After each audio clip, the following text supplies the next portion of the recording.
Olá, estamos começando mais um episódio do Nova Lima, ontem, hoje e amanhã. Mas antes, não se esqueça de acessar e se inscrever no nosso canal no YouTube. Aproveite para assistir, deixar o seu like e compartilhar todos os nossos vídeos. Ative as notificações para não perder nenhum novo conteúdo. Acesse e se inscreva também no nosso perfil no Instagram para não perder nenhum Minutos Nova Lima, o nosso programa de vídeos animados que traz fatos interessantes e de forma rápida e descontraída. E por fim, fique com a gente até o final, pois o programa de hoje vem aí trazendo muita coisa bacana. Vamos lá?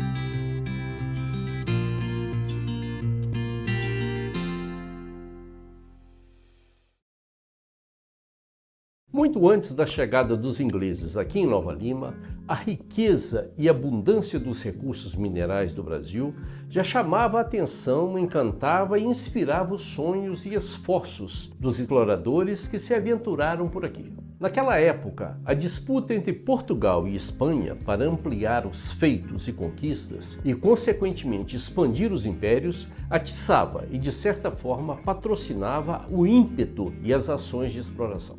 Dessa forma, com o êxito da Espanha nesse sentido em outras partes da América do Sul, Portugal, frente às imensas extensões e enorme potencial das terras brasileiras, via-se pressionado para intensificar seus próprios esforços de exploração, assentamento e colonização para evitar eventuais invasões. Na verdade, o advento do ouro só começou por aqui quando se iniciaram as expedições de exploração, que desbravaram e acabaram levando à formação das primeiras colônias do interior do país, e principalmente quando da descoberta e colonização da região que hoje é conhecida como Estado de Minas Gerais. Foi em meio a essa movimentação humana histórica que fomentou e acelerou o desenvolvimento não só do nosso estado, mas também do nosso país, que o ouro foi efetivamente descoberto e, subsequentemente, intensamente explorado durante muito tempo. A migração dos ingleses para Nova Lima, no entanto, apenas começou a se delinear quando, no início da década de 1830, empreendedores ingleses, ávidos por explorar essas riquezas, lançaram na Bolsa de Valores de Londres ações para criar uma mineradora. Era o início da Companhia de Mineração São João del Rei.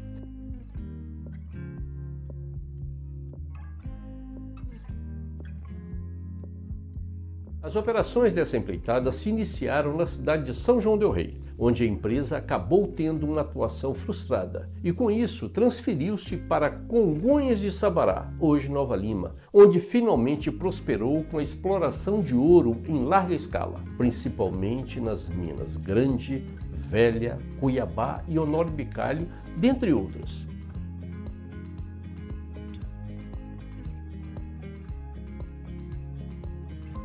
Todas essas agitações e sucesso das atividades ali trouxeram também a necessidade de criar ou ampliar a infraestrutura existente, tanto da companhia e da atividade de exploração mineral em si, quanto das estruturas de apoio a essas atividades, e ainda da cidade e de suporte à vida da comunidade, impulsionando muito o desenvolvimento do município no decorrer daquele século. Dentre as várias obras realizadas, foram feitas represas, reservatórios, estações e subestações hidrelétricas e linhas de transmissão. Os córregos da região foram canalizados e deram origem ao sistema de regos de Nova Lima e, consequentemente, ao nosso famoso e querido Bicame. Muitas outras estruturas de apoio industrial foram criadas, a exemplo de plantas de metalurgia e marcenaria, e com elas, o corpo de funcionários também ia crescendo, tanto em número quanto em variedade e especificidade das funções desempenhadas. Tornou-se necessário incrementar ainda mais as estruturas de suporte à vida em comunidade. Foram construídos e equipados hospitais, escolas e sistema de transporte de ponta.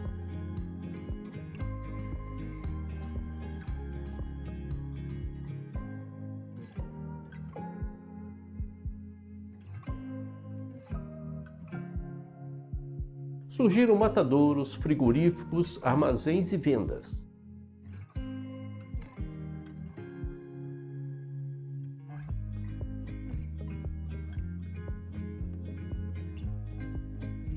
Àquela altura, fez-se necessário pensar também em moradias adequadas para acomodar esse aumento considerável no número de funcionários de todas as origens, que vinham de todas as partes e distâncias, diante da grande oferta de emprego. Era imperativo atender essa demanda e evitar esses longos deslocamentos, pois com isso, dois problemas principais se apresentavam. Ou não conseguiam manter um nível aceitável de pontualidade, o que a longo prazo acabava acarretando uma grande rotatividade desses funcionários, ou esses funcionários acabavam por fazer arranjos para ficarem alojados precariamente na cidade e acabavam trabalhando desmotivados por conta das condições e da distância de suas famílias. Com o tempo, isso também acabava se traduzindo em uma alta rotatividade ou baixa produtividade. Assim, para solucionar a questão habitacional e de forma colateral otimizar também os níveis de produção, foram construídos ou ampliados alguns bairros, a exemplo dos bairros da Boa Vista, de Honório Bicalho, Mingu e Mina d'Água, que concentravam boa parte das operações nas suas imediações. Para aqueles funcionários vindos de partes mais longínquas, em algumas partes da cidade, foram erguidos também os tão famosos bonserás. Essas eram pequenas residências feitas para que esses funcionários pudessem trazer suas famílias para morar com eles sob a promessa de que bom será morar ali com a família. Alguns deles permanecem até hoje, embora muitos encontrem-se em más condições de preservação.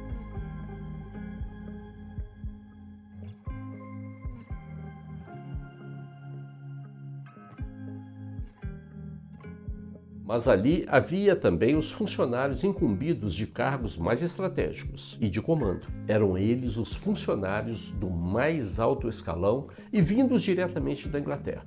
Para alojar estes adequadamente e facilitar a sua adaptação, oferecendo condições minimamente de acordo com os costumes trazidos de sua terra natal, foi criado em uma das partes altas da cidade, um charmoso bairro com casas, onde predominavam traços marcantes da arquitetura tipicamente inglesa e até um elegante clube social de arquitetura também marcante, com atividades, eventos sociais e esportes praticados na Inglaterra.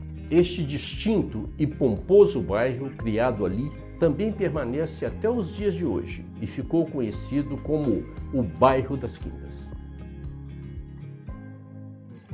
Hoje, no 15º episódio do Nova Lima, Ontem, Hoje e Amanhã, contamos novamente com a expertise do Dr. Ricardo Salgado Guimarães para nos conduzir em mais esta viagem no tempo, para conhecermos um pouco mais deste nosso peculiar e pitoresco bairro, que é, com certeza, mais um singular patrimônio histórico, cultural e arquitetônico de Nova Lima.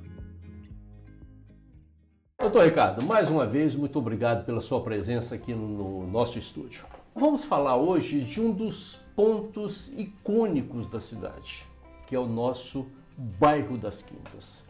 O que o senhor pode nos falar sobre esse bairro aqui antes dele tornar-se o Bairro das Quintas? Ô, doutor Juarez, em primeiro lugar eu queria agradecer ao senhor de me convidar mais uma vez para estar no seu programa.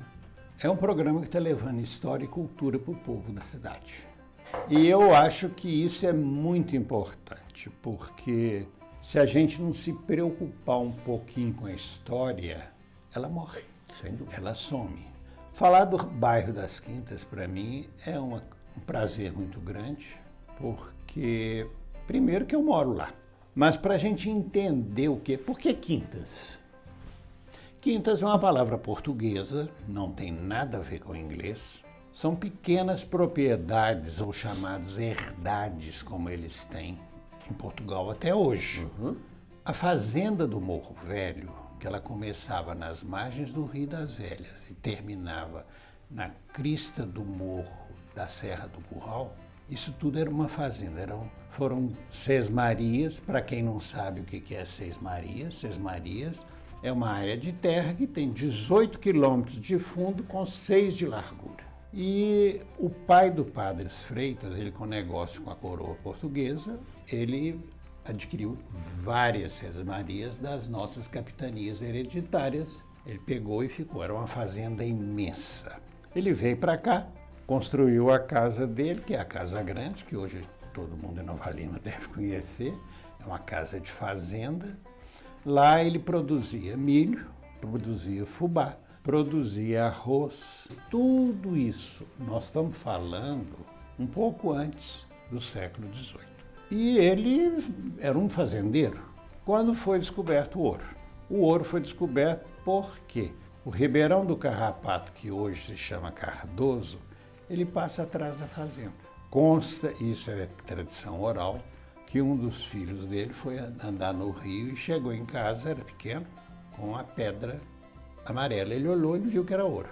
Aí ele pegou e mandou explorar, foi aonde começou a... Essa é uma das histórias do ouro. Começou a exploração do ouro. Continuou a fazenda, tinha todo o gado e na parte de cima, que é onde a gente está hoje, eram as quintas. Nós tínhamos o gado, nós tínhamos a plantação, nós tínhamos a criação de galinha com produção de ovos, e essa região via desde o bairro hoje, que todo mundo conhece como Cristais, até o bairro do Retiro. O bairro do Retiro se chama Retiro por quê? É onde se guardava o gado para o gado descansar, para o gado carreiro ficar lá, alimentar e tudo. Então nós tínhamos as quintas, que eram a região de plantio, disso, daquilo, e o retiro do gado. Quando os ingleses compraram a grande fazenda, isso em 1834, eles começaram a construir abaixo aqui do Bicame, porque precisava de morar gente ali. As casas mais antigas construídas na região baixa da cidade, aqui no Morro Velho, é aquele trechozinho da Rua Chalmers, que ela faz curva, né? Ela sobe e faz... Claro que não chamava Chalmers, porque ele nem existia aqui ainda. Aquelas casinhas, tem várias ali. Até hoje. Até hoje elas estão lutando heroicamente. Foram as primeiras casas construídas para os trabalhadores que estavam vindo. A coisa se deu certo e eles constroem aqui e acolá. Mas não se chamava quintas, porque a parte onde nós estamos não tinha nada construído. 1886, nós todos sabemos, houve a quebra da mina, né? A mina afundou, desapareceu, acabou. A proposta dos donos era que ela fosse fechada, mas o Mr. Chalmers, ele era um homem especial, fora do tempo e da época dele, e muito rico. Ele era de família riquíssima na Inglaterra. Quando a mina caiu, os acionistas lá falaram, não, vão fechar porque não dá, porque caiu, acabou, destruiu. Ele foi à Inglaterra, ele tinha feito os estudos e falou, bem, se vocês não querem construir a outra mina, meu irmão, que já tinham recebido as heranças do pai e da mãe, eu e meu irmão vamos usar o nosso dinheiro para construir uma mina ali. Tinha um diretor da São João del Rei, lá em Londres, né? Porque aqui não tinha diretor, o cargo máximo era superintendente. Olhou para o outro diretor, peraí, esse rapaz não tem 30 anos, ele vai aplicar toda a fortuna dele e do irmão, nós vamos participar. Trabalhou, demorou, arrumou, ela começou a produzir, e aí surgiu um pequeno problema. Falta de moradia, porque não tinha casa. E nós tínhamos esse terreno enorme aqui, tanto do Retiro quanto das Quintas, para plantar alface, tomate, cebola, galinha.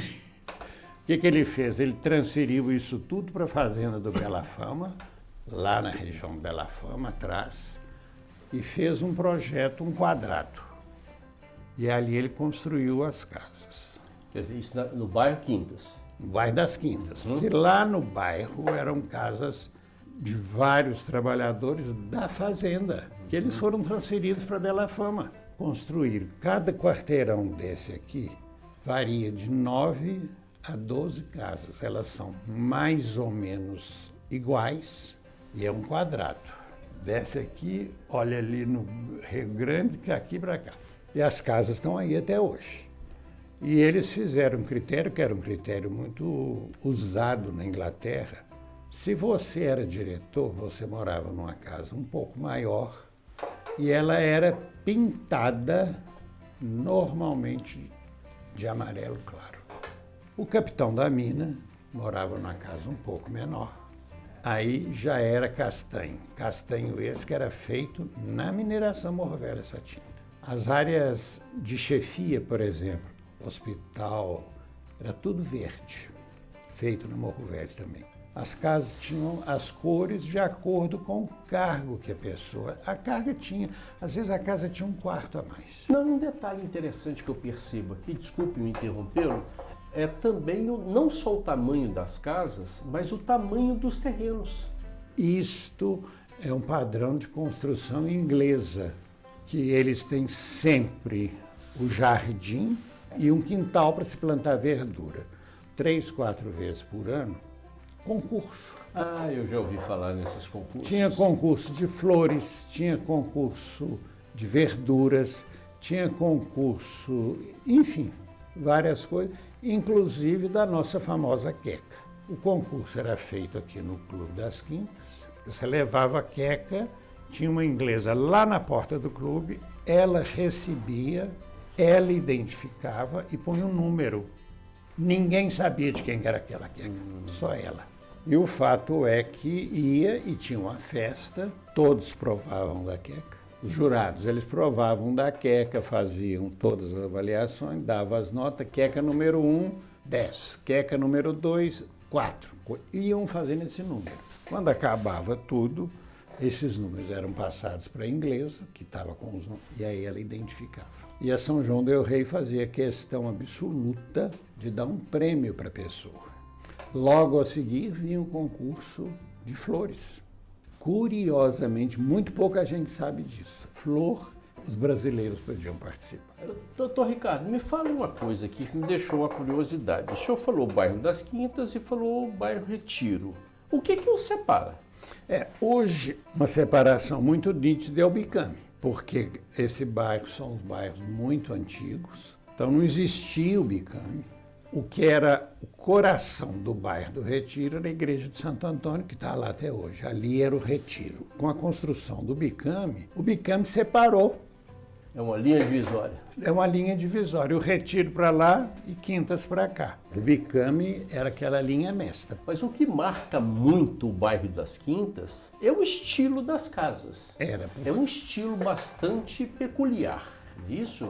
O estilo da casa que tinha no Retiro eram casas de trabalhadores de fazenda em Portugal. Se você olhar na fotografia, você tem em cima de um lado, você tem o curral, você tem o paiol e já tem as casinhas dos trabalhadores da fazenda do Morro Velho, que eram um estilo simples que se usa até hoje na aldeia em Portugal, não tem nada a ver com o estilo inglês. Posteriormente, uma ou outra casa foi implantada ali, mas as casas de origem inglesa são a das Quintas. Casa de campo da Inglaterra. Ela é usada aqui, é usada na África do Sul, ela é usada em outros países onde a colonização foi inglesa. E aí eu vou passar para um ponto muito importante. Para evitar o desaparecimento de tantas construções que nós temos em Nova Lima, qual a opinião do senhor a respeito do tombamento aqui das casas do bairro das Quintas? Eu acho fundamental que sejam todas elas tombadas. Ela, Hospital do Morro Velho, a Pensão Retiro, que pertence à Prefeitura e não é tombada, A Casa da FEBEM. a Casa da FEBEM. Então, eu acho que esses imóveis, seria interessante que a Secretaria de Cultura montasse uma equipe, tem gente boa aqui em Nova Lima, para visitar e fazer um estudo desses bens que são passíveis de tombamento.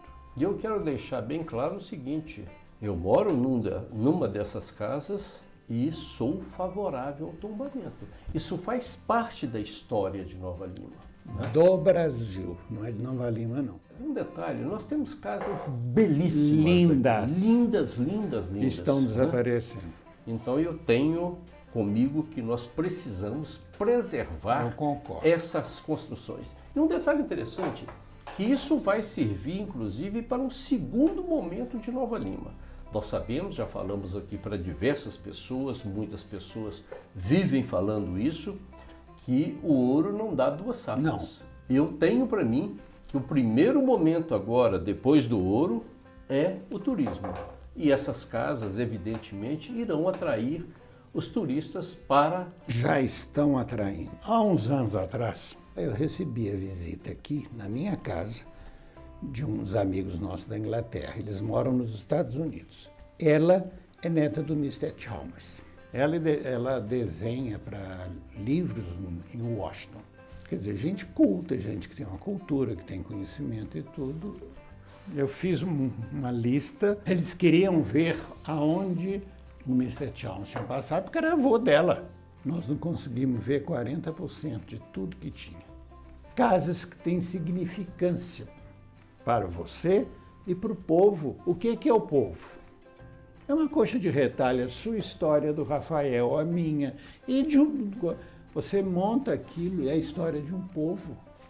E se nós não cuidarmos disso, desaparece. Desaparece. E nós estamos cuidando para que isso não desapareça, né? O nosso programa tem muito essa finalidade. Quantas casas? O senhor calcula quantas casas que nós temos aqui no bairro das Quintas em estilo inglês? Olha, a última informação que eu recebi disso, da Morro Velho, eles falavam que tinha 80. 80 casas? É. Eu achei um pouco demais, sabe? Mas, porque você pega um quarteirão desse, tem 3 aqui, tem 3 aqui, tem 3 aqui, tem 3 aqui, multiplica isso. São 4 quarteirões. Claro, nós temos casa lá no fim, nós temos casas em outros lugares, mas aqui, no nosso núcleo, que é o assunto de hoje, me deram essa informação. Não sei, quer dizer, talvez a prefeitura tenha até esses dados, né? Não sei. Tomara que as pessoas interessadas, as pessoas com poder de decisão, assistam ao nosso programa, né? Porque... E vejam que realmente esse pedaço de Nova Lima é um pedaço muito especial, é um pedaço que merece ser tratado com todo o carinho possível. O senhor acompanhou, evidentemente, a entrevista do Dr. Elcio, Claro. quando ele focou no Clube das Quintas. Mas o senhor, com o conhecimento que eu tenho, eu sei que ainda tem alguma coisa mais a nos informar sobre o Clube das Quintas, que está, evidentemente, dentro do nosso bairro das Claro. Quintas. O que o senhor gostaria de acrescentar? Eu assisti, claro, a fala do Elcio, gostei muito da fala dele. Muito bom. O Clube das Quintas foi construído antes do bairro. O Mr. Chalmers, quando ele olhou, ele fez um desenho. Eu tinha este desenho, infelizmente eu perdi. Desenhou isso tudo aqui.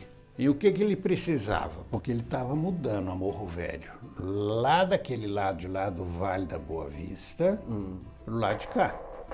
Só que ao mudar isso, você pode imaginar, tem que mudar a igreja, tem que mudar isso, tem que mudar aquilo. Ele desenhou. Uma nova cidade quase, né? Praticamente uma nova cidade.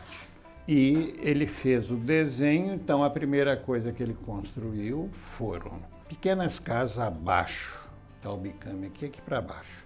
Acima ele construiu o Clube das Quintas. Porque esse povo, eles saíam do outro lado do mundo, sem família, sem ninguém, sem diversão e sem falar a língua daqui. Era um negócio muito complicado. O Mr. Chalmers, ele determinou quem não aprendesse a falar português em um ano ele mandaria eles de volta para a Inglaterra. Mas o pior é que ele nunca aprendeu a falar português direito.